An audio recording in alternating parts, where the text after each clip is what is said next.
This is Radiant Voices Media. Hey everybody, and before we begin, a quick warning. In this episode, we talk about domestic abuse, coercive control, and emotional harm. If these topics are sensitive or triggering for you, please take care while listening. Support is available at 1-800-RESPECT or through your local crisis service. Be sure to head to the show notes to look for the other resources available. Thank you. Hey there, and welcome to the Transparently Jordan podcast, where I'll be talking with a new guest each week, and we'll be covering topics in health, fitness, lifestyle, and so much more. So stick around and let's get into today's episode.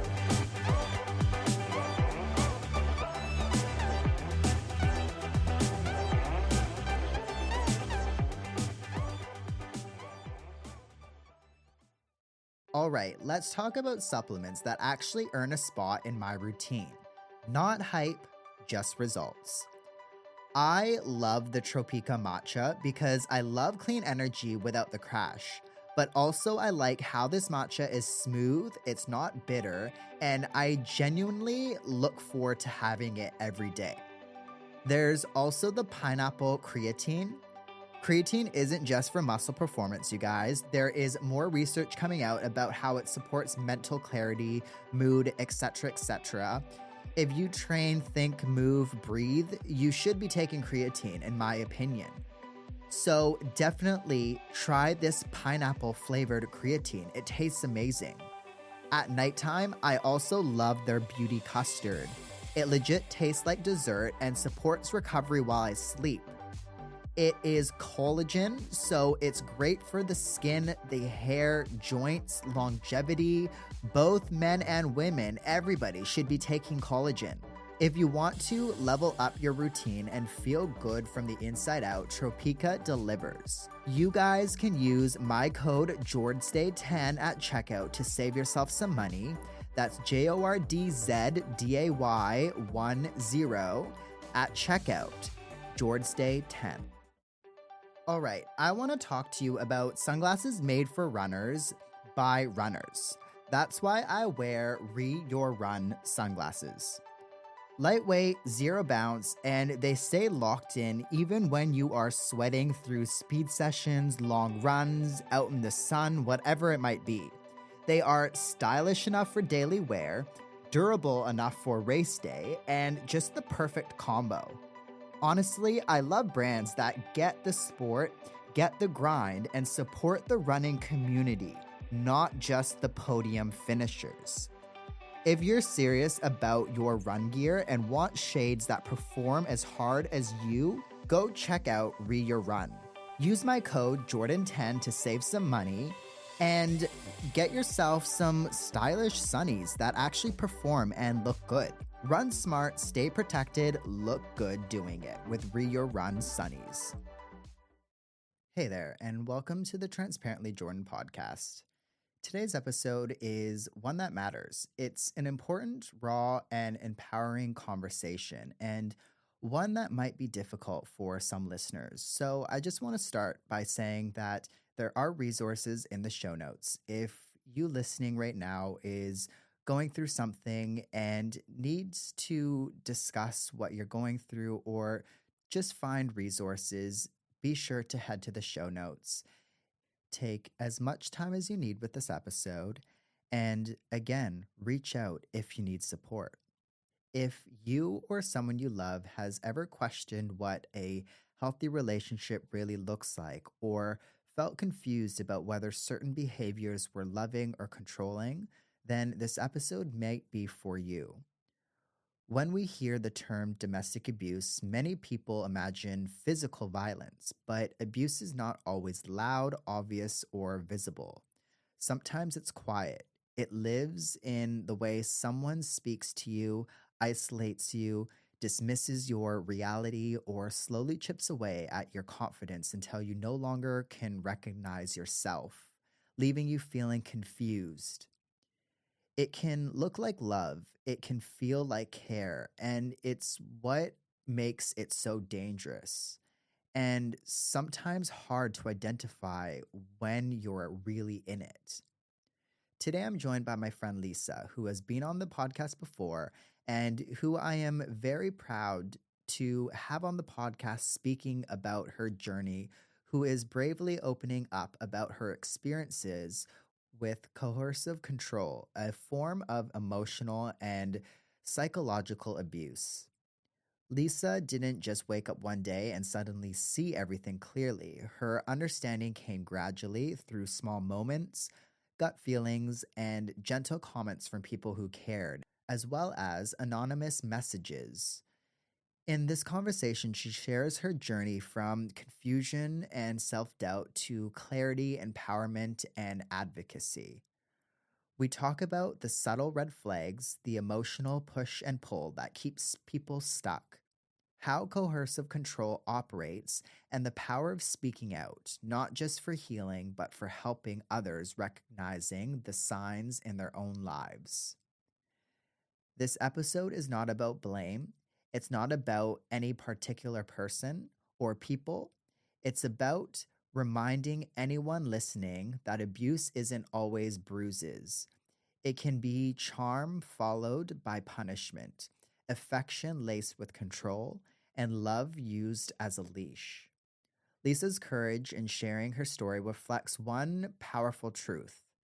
When we talk about these experiences, we don't just break silence, we break cycles. So take a breath, settle in, and let this be a reminder that you are worthy of healing, love, safe love, and freedom. And if anything in this episode feels familiar, remember that you are not alone and support exists. Let's begin. Perfect. Well, thanks again for coming on. Coming on again. Yes, Really? my Yes. second time. I know. Well, I was super excited, to chat about the stuff that we're going to talk about today, because I know you've been very vocal, and like you were just saying off air, I think I'm curious to see like how you've healed and if talking about it has helped you heal, because I think maybe for some people it can be a bit healing and motivating, really. But Leesa, maybe if you don't mind, just introducing yourself to the audience and giving us a little bit of insight on you, basically. Sure. So, yeah, thank you so much for inviting me to come back. Your studio has had an upgrade since the last time we recorded, and I'm just very impressed and very proud of you. So my name is Leesa Scanlon. I'm a Adelaide local, Western suburbs. It's always hard to know how to define yourself when you're trying to introduce yourself. So I work for a mental health organisation, a charity. I have been a lived experience guest speaker for over 20 years. I am a gym girly. I am a generator for anyone who's into human design, so half the audience may roll their eyes. I would now sort of also call myself a bit of an advocate for domestic abuse or domestic violence after unfortunately having gone through that myself somewhat recently. I would also sort of like to open this podcast a little bit with an acknowledgement of lived experience. So there are probably people listening today who may have experienced domestic abuse or domestic and family violence in one way or another, whether it's directly or indirectly. So I just want to acknowledge that.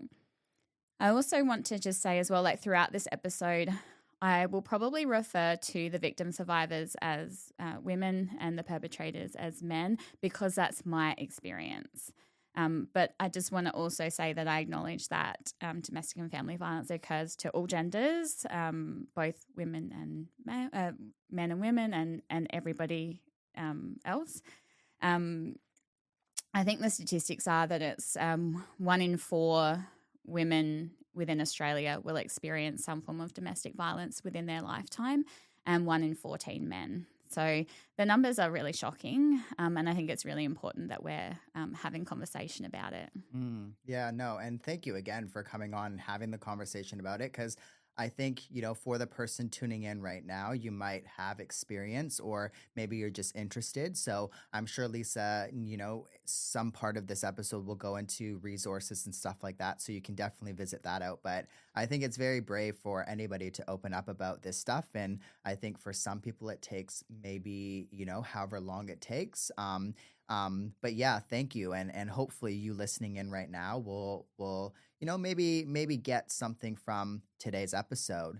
But maybe Leesa, if you don't mind, getting into just a bit about your experience, and if you don't mind getting into when you maybe realized kind of what was happening and what that looks like for you. Absolutely. I think one of the things I often say to people is that perpetrators don't walk into your life as a monster.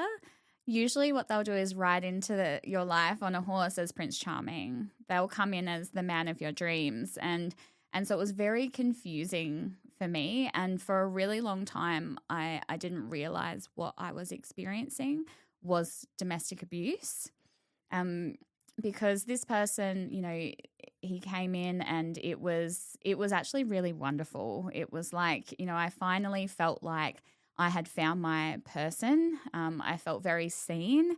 And throughout the relationship, it wasn't always bad. There was also a lot of good. He was incredibly supportive and encouraged me to chase my goals. He was very affectionate and very loving, very, now in hindsight, very love bombing. But it became very hard. It became very confusing throughout because I experienced like the cycle of abuse where, it's everything's going really well and we're very loved up, and then something happens and you start walking on eggshells, and then there's a fight of some kind. Then there's the reconciliation. So you're going around in this circle. And I wasn't really able to see that for myself. And it wasn't until this had been going on for quite some time that I had a friend, well, more than one friend, sort of make comment or try to highlight the patterns that were happening, that I was able to start, putting two and two together. And for myself as well, I actually was contacted by numerous people to warn me that this had happened by the same person before. Wow. When you were going through that and when things were starting to get confusing for you, when did you realize, because I think it's hard too when you have maybe friends reach out because, you want to, you want to give your partner the benefit of doubt, like we all want to find love as well, right? So that can be quite difficult. But when did things start getting confusing for you? It's hard to say because the abuse came in so subtly and over a period of time. And the first few times something happened and there was a big fight and everything was my fault, as always, I did tell a couple of my friends what had happened. And then, we would reconcile and get back together. And so I started to feel a bit of shame or embarrassment about that. And so as the relationship went on, I became more withdrawn. And I didn't tell a lot of people what was happening.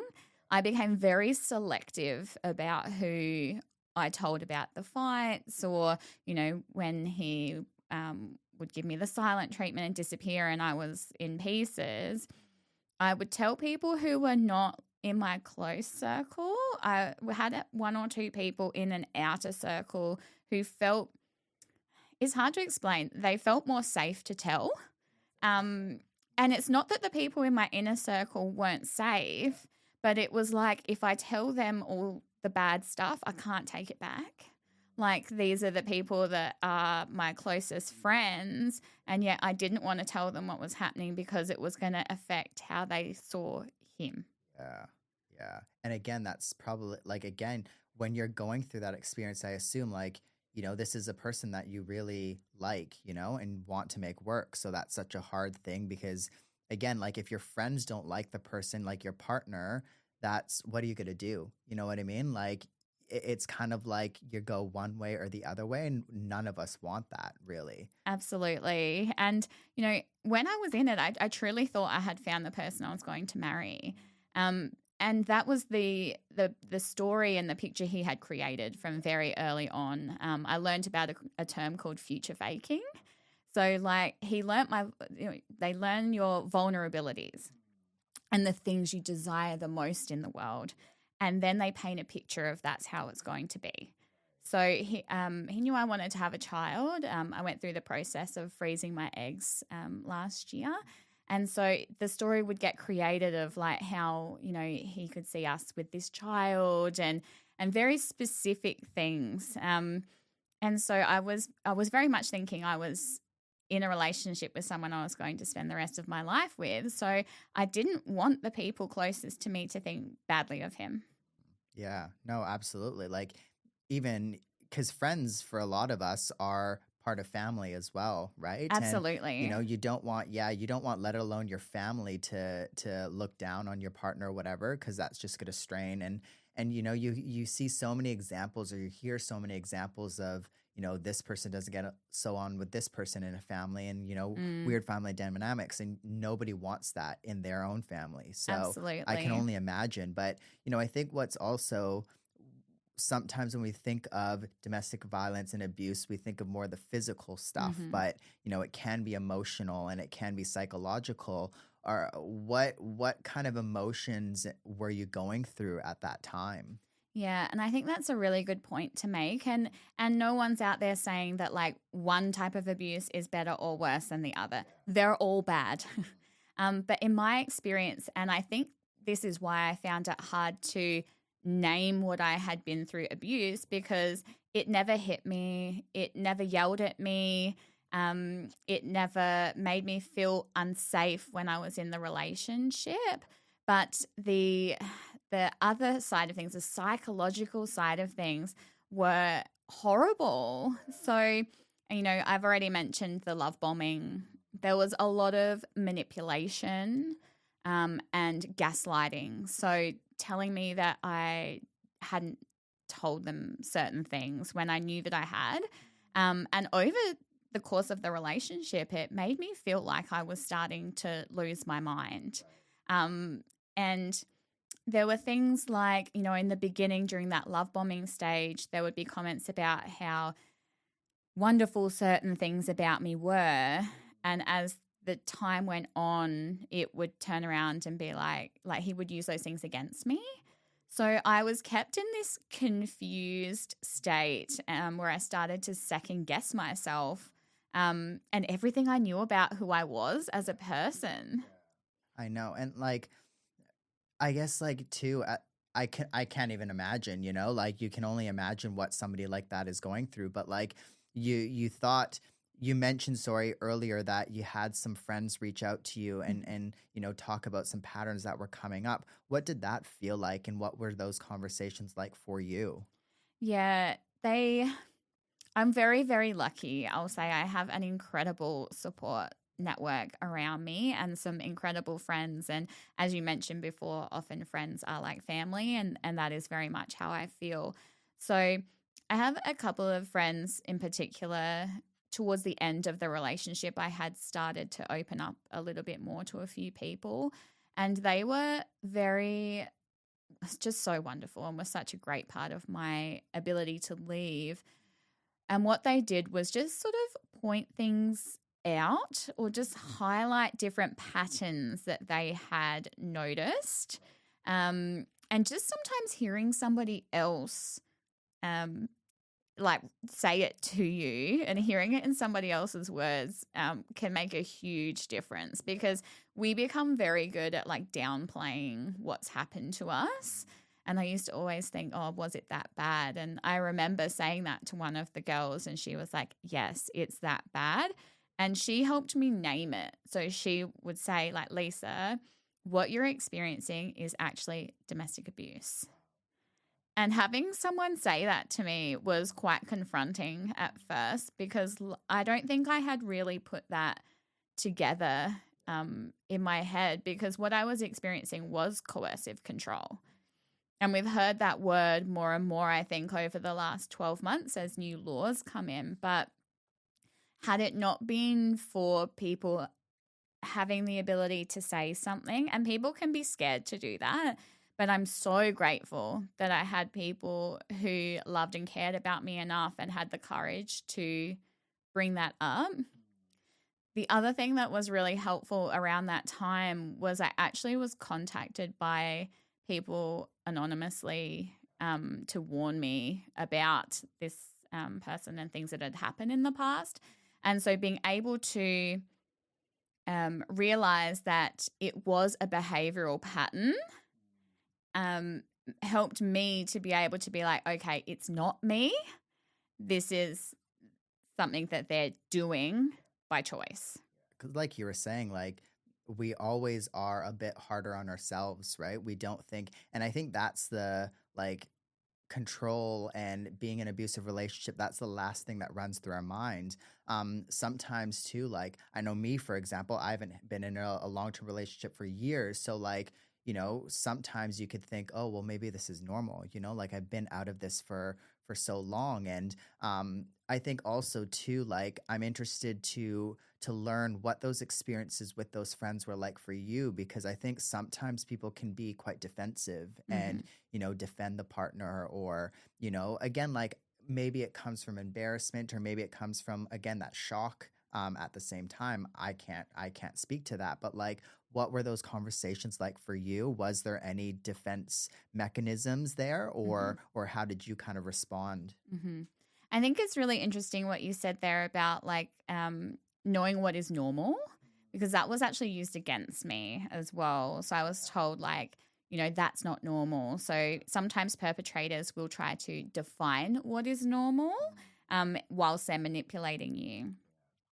But I think for myself, in my experience, when people were having these conversations with me, it was a very small few, because I had only let such a small amount of people in.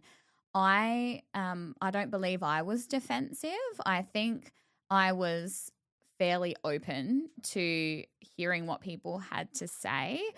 But I can imagine that is definitely something that can occur, because you are trauma bonded to that person, like trauma bonded, you know, not in the, you know, we often use that word in a very nonchalant way, but you do love that person even though they're hurting you, and it can be quite difficult to sort of move past that. So I think if you are someone who's considering having a conversation with a friend or loved one about a relationship that they might be in, I would just say to come into it knowing that that might be how it's received, and to understand where that person might be and how they're feeling. But just knowing that you have someone there to support you who loves you is also really important. So even if, you know, someone is like, oh, no, it's not abuse. Like I love that person. They love me. Just being there for them still is very, very important.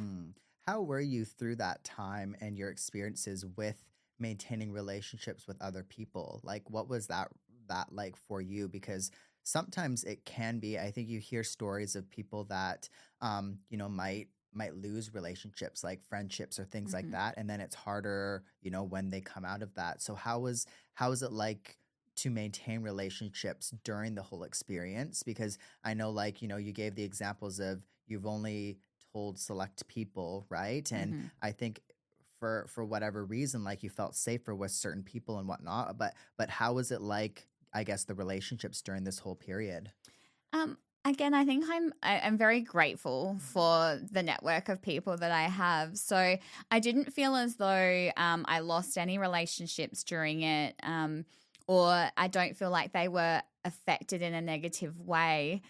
It made me a lot closer with some people. But I think, you know, there was a couple of instances that were really like quite humorous, even because I kept my like main my main group of girlfriends who are just wonderful, I shut a lot of them out from what was happening, as I mentioned, because, I felt embarrassed and I felt ashamed and I didn't want them to hate him. So then when everything ended and I started telling them everything that could happen, like I can remember like saying all these things and everyone was just kind of like dead silent almost because they were like, Leesa, what the hell? Like they were just gobsmacked about what had happened, the behaviors that had happened, and just they were dumbfounded. They were so supportive and have been throughout the whole like aftermath of what happened, but they were just so shocked. Because also I think I'm a pretty strong person. I'm very I'm independent. I've done a lot of different things in life, and I like to do everything to 110% if I can. So I think they were probably shocked to some degree that I'd found myself in this situation, and they had no idea. Yeah. Were you still able to do things like during this whole time, when you were confused and when you were going through, some of the harder times, were you still able to spend time for you? Like what did that look like? Because, you're very into the gym and fitness and everything. Like, were there things that you shied away from during this whole experience? I don't think so. I think the type of person I am actually served me really well.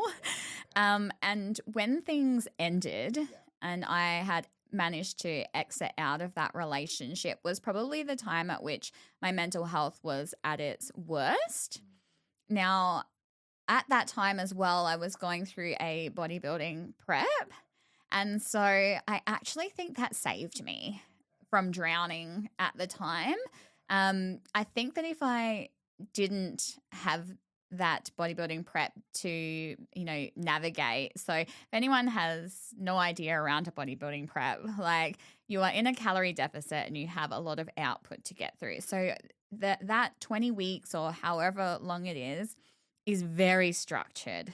So, if I didn't have every day, I've got to make sure my meals are prepped. I've got to, I was getting up at 4 a.m. and I train before the gym, which is where we see each other almost every day. You're getting your session in, you're getting your steps in, you're getting your cardio in. If I didn't have that routine, I probably would have drowned.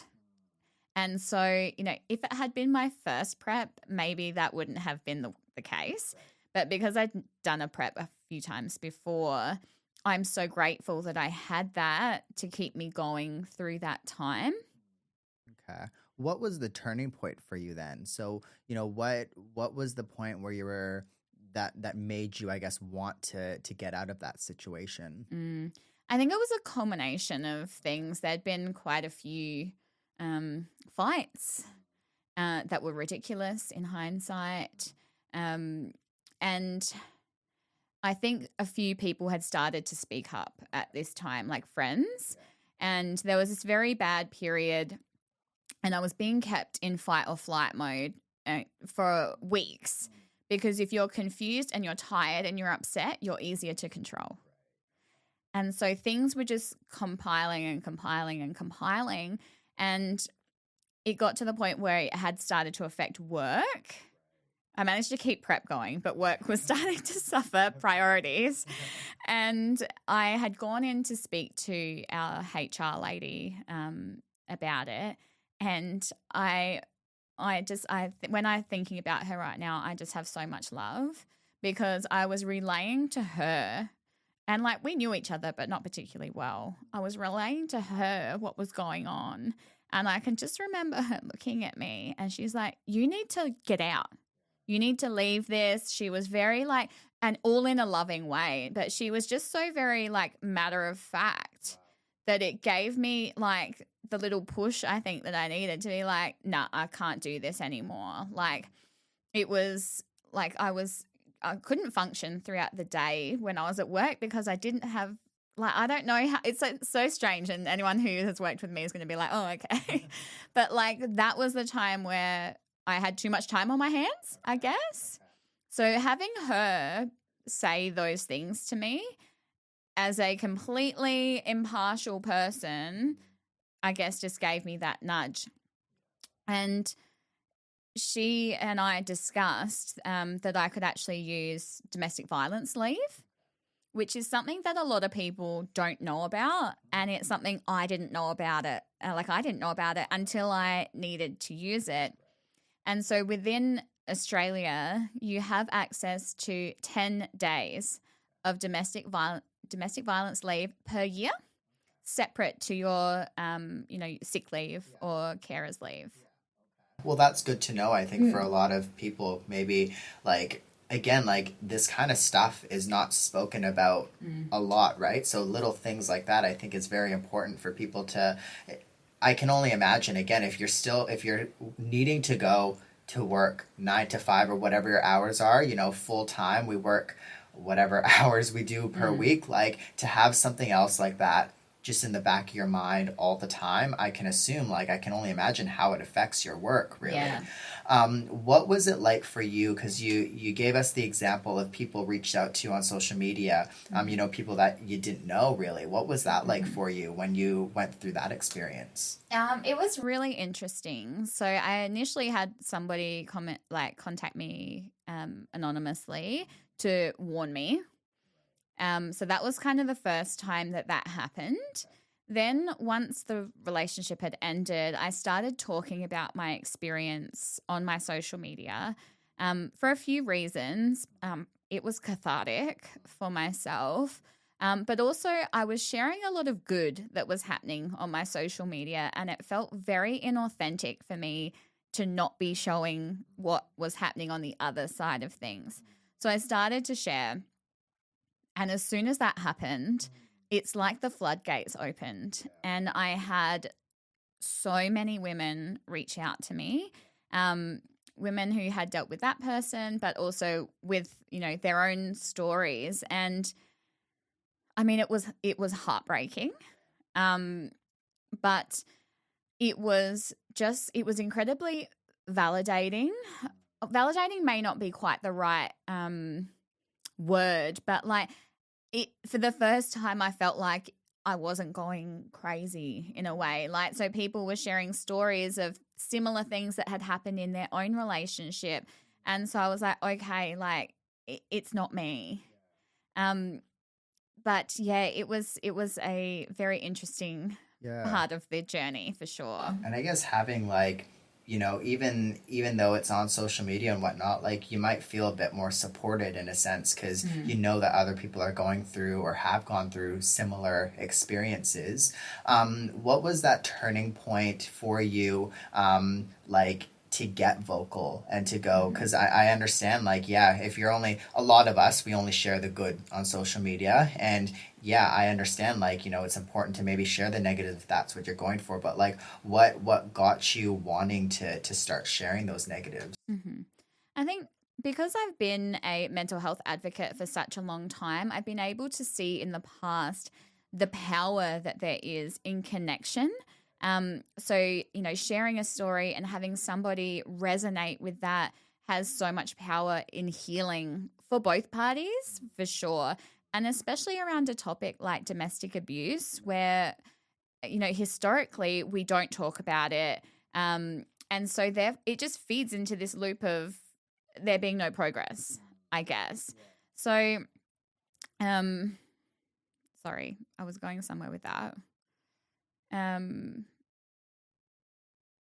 So I guess the other reason that I wanted to start sharing and talking about it, because so many people linked in and had shared their own experiences, I wanted to share what I had learnt along the way. So like the domestic violence leave, every person I told about that didn't know about it. And then I also was lucky enough that we live in South Australia where we have access to the domestic violence disclosure scheme. So for anyone listening who doesn't know what that is, it is South Australia's version of Clare's Law, which is a UK police policy that allows you to find out information about a current or previous partner as to whether they have a history of domestic violence or AVOs on their police file. There's just been a petition to bring this in nationally, which has been spearheaded by Joe Cooper. So hopefully that gets across the line.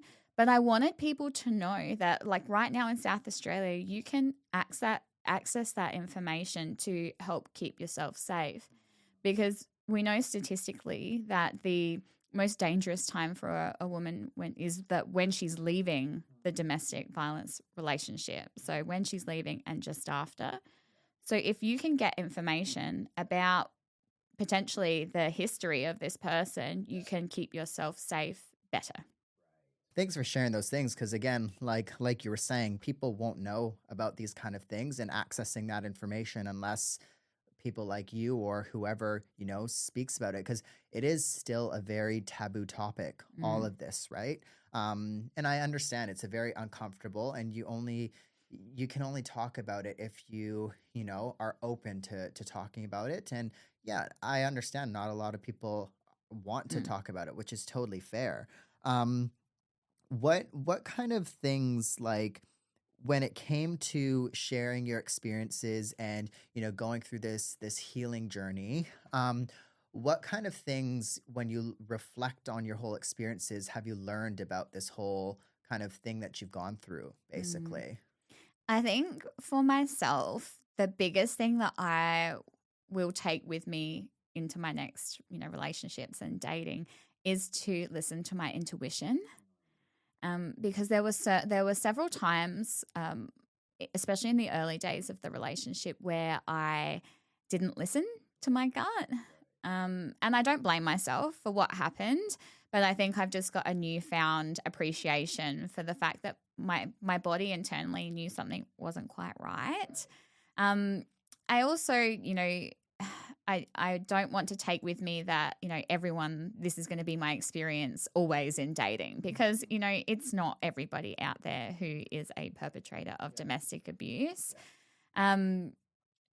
I think something else I've learned is that, unfortunately, this does happen more often than we realize.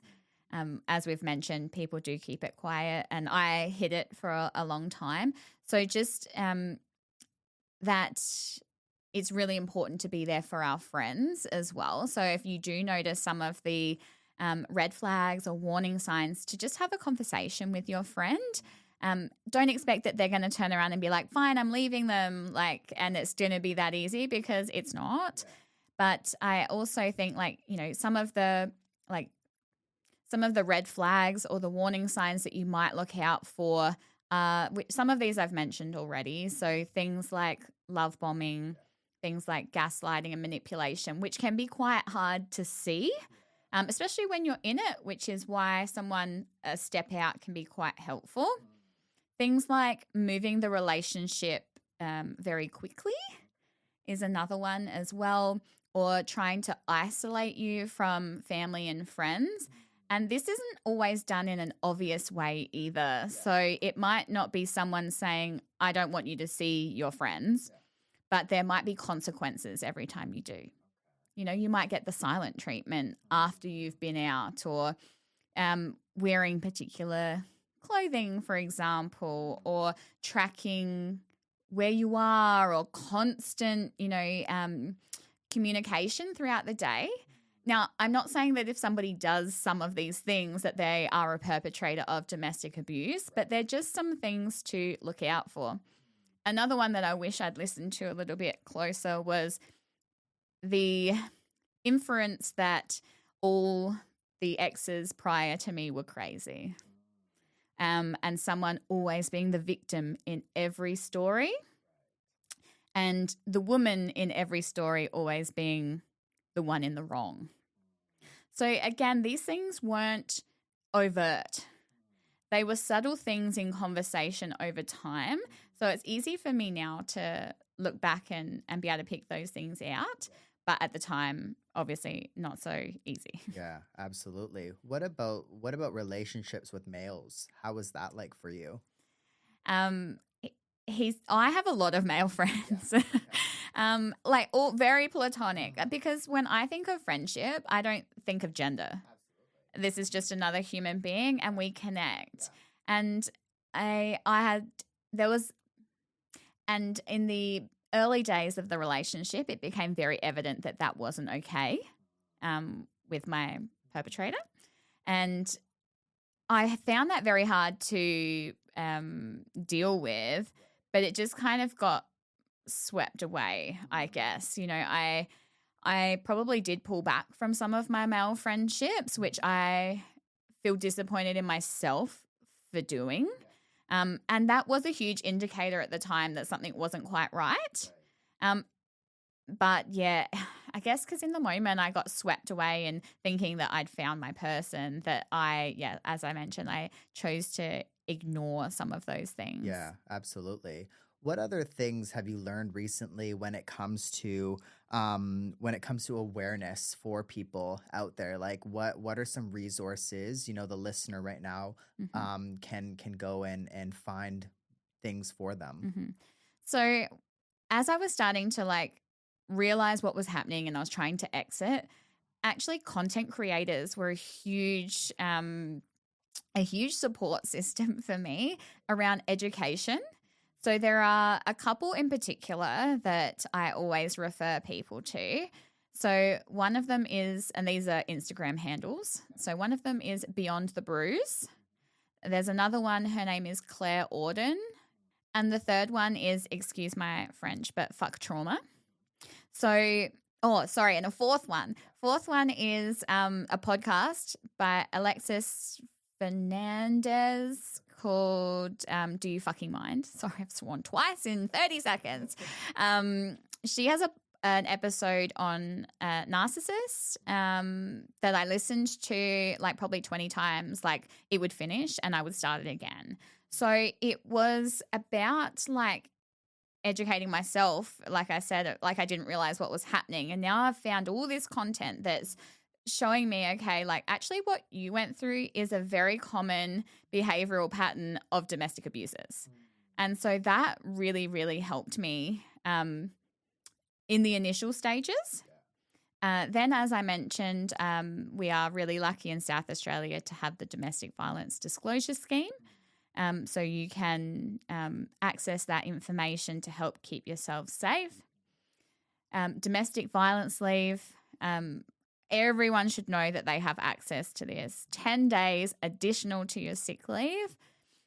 Then we also have things like I think it's now called the the leaving violence payment. And so you can actually get financial support if you need it to, maybe you have to leave the family home or maybe you have to change your locks and things like that. So there is financial support that is able to be accessed also. And then I guess an additional thing that you can do as well is to go into the police station to make a report. And a lot of people don't do this because for many reasons, which I can understand, you might not feel safe or there might be children involved and different things. But I want people to feel empowered to know that you can go into a police station and make a report. I think it's referred to as a street check or a report of information. So even if a crime hasn't been committed, if there's a pattern of worrying behaviour, which we see in domestic abuse, you can go in and request to have it put on file. If you're considering doing this, I would suggest going in with a bit of a timeline or being able to give them that information in a bit of a timeline, potentially with proof. Often people who are going through an abusive relationship will already have a file on their phone or a folder on their phone of, screenshots and things that have happened along the way. So go in and ask to have that put on file, because if something does happen again down the line, whether it's to you or to someone else, there's information already that the police have. You can also request that they include that in any future domestic violence disclosure scheme reports. So I guess that part's kind of around empowerment, but also, having that evidence there in case, the worst thing happens and things do escalate down the line. Yeah, absolutely. Mm. What kind of things are you, I guess, doing right now for that healing and for self-discovery? I think it's very interesting when I think back to the year that I've had, because it's simultaneously been the worst year of my life and the best year of my life. I think part of me, I will never say that I'm grateful for the experience that I've had, but what it has almost done is forced me to like walk through the fire, and it's burnt away a lot of things that I didn't need to carry anymore, that were never mine, and come out the other side stronger than I've ever been, probably more determined than I've ever been before. I have realized that I'm here to use my voice, and that's, when I look back, I mean, that's always really been the case. And I just want to be able to, use my voice for those that are still finding theirs, and to let people know, let women know that that they can connect in. There's such healing in connecting in with a community in this space. And I have a few things that are in the works in the background at the moment.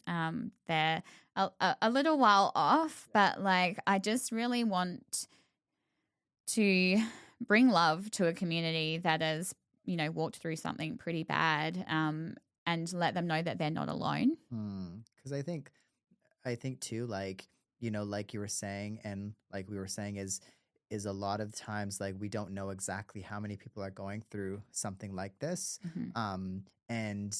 And again, it is such a taboo topic. Fair enough, it is, but I think like, the more people that are speaking of it, I think the people that are going through, and maybe like the listener right now, just kind of has a bit more information. And that's what we need, right? Is information at the end of the day. And I think something like this is all lived experience. And that's probably the scariest thing, is talking about your experience, basically. Mm-hmm.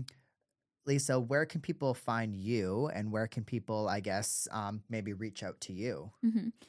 So probably the best way to link in with me is on Instagram. That's the platform I use the most. My handle makes no sense anymore, but it's at a girl in the ocean with a underscore in between every word. For the record, I used to work in scuba diving in Indonesia, and I used to have to market myself, and I don't want to change it now. Yeah. But you can also look up Leesa Scanlon with LEESA. And you'll be able to find me on there. I'm also on LinkedIn for anyone who wanted to connect in a more professional setting, I suppose. But yeah, definitely, if something in this has resonated, please feel free to reach out. I am no professional. I'm not trained in that way, but I will always have time and space to hold for somebody if they would like to share their experience. And I can put them on to other support services, like the use of 1-800-RESPECT, where they can get further help if that's needed. Yeah. And we'll definitely include some resources in the show notes for you listening right now. So head to the show notes and you can find all of those links as well. But thank you for sharing your story. I think, again, for the listener right now, I hope that if you're going through something, or even if you're just, tuning on in, maybe reach out to Leesa if you need. And I'm sure she can have some good conversations with you and resources as well. So thank you. Thank you so much for having me and for giving me the ability to create some further conversation about this topic. If something has triggered for anyone, please know there is a lot of support. Like I mentioned, 1-800-RESPECT, or if necessary, 000 also. But yeah, very grateful to have been here today. So thank you. I want to thank you for being here for this conversation. These are not easy topics. They're uncomfortable, complex, and incredibly important. And by listening today, you've taken a step towards awareness, empathy, and change. Leesa's story is a reminder that abuse doesn't always leave marks you can see, and it doesn't always sound like shouting. Sometimes it looks like love. Sometimes it sounds like care, and sometimes the most harmful things are the quietest. If anything in today's episode felt familiar, please know this. You are not overreacting, you are not being dramatic, and you are not alone. There is help out there, and there is a path forward, even if you can't see it yet. If you need support or someone to talk to, you can reach out to 1-800-RESPECT in Australia, your local domestic violence services, or 000 if you need. There are other resources in the show notes for you to visit, and you can also reach out to Leesa to share your story and to thank her for sharing hers. If you listen to today's episode simply to learn, to understand, or to better support someone in your life, thank you. Conversations like this help break the silence and stigma and makes it safer for survivors to speak out. A huge, huge thank you to Leesa for her courage, vulnerability, and willingness to share her story.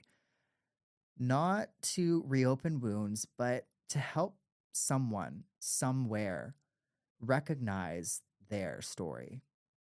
Her strength creates space for others to find their own story and vulnerability. If this episode resonated, please share it to someone who might benefit. You can also reach out to Leesa to thank her for sharing her story and maybe even share yours with her if you need. Take care of yourself today. Be gentle with your thoughts and your hearts. And remember, love should never cost you your safety, your voice, or your sense of self. Until next time.